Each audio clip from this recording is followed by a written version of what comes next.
Halo rekan-rekan semua, kembali lagi bersama kami PBH Panglima Hukum Bali.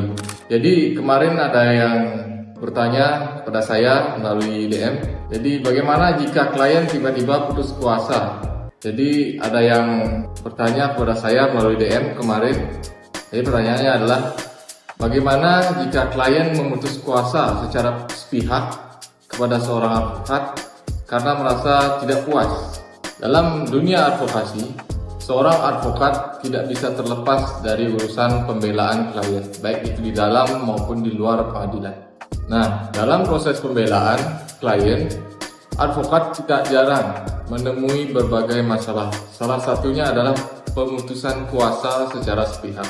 Nah, perlu diketahui, sebelum menjalankan kuasa, seorang advokat terlebih dahulu akan membuat perjanjian jasa hukum atau yang disingkat PJH. Nah, biasanya di dalam PJH tersebut itu sudah termuat yang pertama biaya jasa hukum, kemudian honorarium, dan juga success fee. Perjanjian jasa hukum tersebut sudah sesuai dengan ketentuan pasal 1320 Kitab Undang-Undang Hukum Perdata yang mengatur syarat-syarat sahnya perjanjian. Dan jika klien tersebut memutus kuasa secara sepihak, apalagi penerima kuasa sudah menjalankan kuasa untuk memenuhi prestasi yang telah diperjanjikan, maka jelas-jelas klien tersebut sudah melakukan perbuatan melanggar hukum yang melanggar ketentuan pasal 1365 Kitab Undang-Undang Hukum Perdata yang mengakibatkan kerugian pada advokat atau kantor hukum tersebut. Nah, kemudian timbul lagi pertanyaan. Itu bukannya wan prestasi karena atas dasar perjanjian. Sebenarnya dalam ketentuan pasal 1320 Kitab Undang-Undang Hukum Perdata itu mengatur 4 syarat sahnya perjanjian. Salah satunya yakni kausa atau sebab yang halal. Jadi jika klien tersebut sudah merasa tidak cocok atau tidak mempunyai niat, maka yang seharusnya dilakukan oleh klien tersebut adalah membatalkan perjanjian yang telah dibuat, bukan malah memutus kuasa secara sepihak, apalagi seorang advokat tersebut sudah menjalankan prestasinya dan sudah mau menyelesaikan tugas-tugasnya.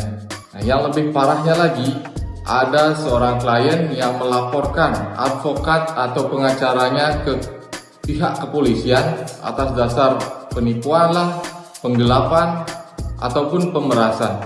Yang jelas-jelas jika atas dasar perjanjian, suatu perbuatan tersebut seharusnya digugat secara perdata. Kemudian setelah misalkan klien tersebut sudah membatalkan perjanjian dan sudah tidak menerima kuasa lagi, dan klien tersebut menyerahkan kuasa ke pengacara atau advokat yang baru, maka advokat tersebut tidak berhak mengkoreksi, mengintervensi, ataupun menjelek-jelekkan advokat atau pengacara sebelumnya. Karena hal itu jelas-jelas melanggar kode etik seorang advokat, yang dimana seorang advokat atau pengacara memiliki strategi yang beda-beda untuk menangani kasus yang dihadapi.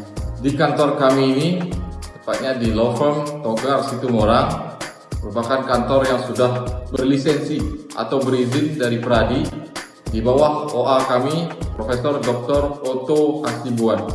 Dan jika hal-hal seperti ini atau kasus-kasus seperti ini terus-terusan terjadi, maka orang-orang nantinya akan takut menjadi seorang advokat yang bersih dan membela keadilan. Dan menurut kami, konsep single bar untuk organisasi advokat di Indonesia sangatlah tepat agar visi dan misi serta perspektif dari seluruh advokat di Indonesia agar memiliki visi, misi, dan perspektif yang sama untuk membela keadilan. Baik, itulah teman-teman tadi video dari kami, penjelasan tentang advokat dan juga permasalahan-permasalahan yang berada di dalamnya. Jadi ini merupakan salah satu keluh kesah kami terhadap kasus-kasus yang menimpa advokat akhir-akhir ini, terutama di Pulau Bali. Untuk itu seharusnya advokat di seluruh Indonesia menyatukan visi dan misi untuk membela keadilan di seluruh tanah air. Kami dari PPH Panglima Hukum Bali. Terima kasih telah menonton video ini. Sampai jumpa di video selanjutnya.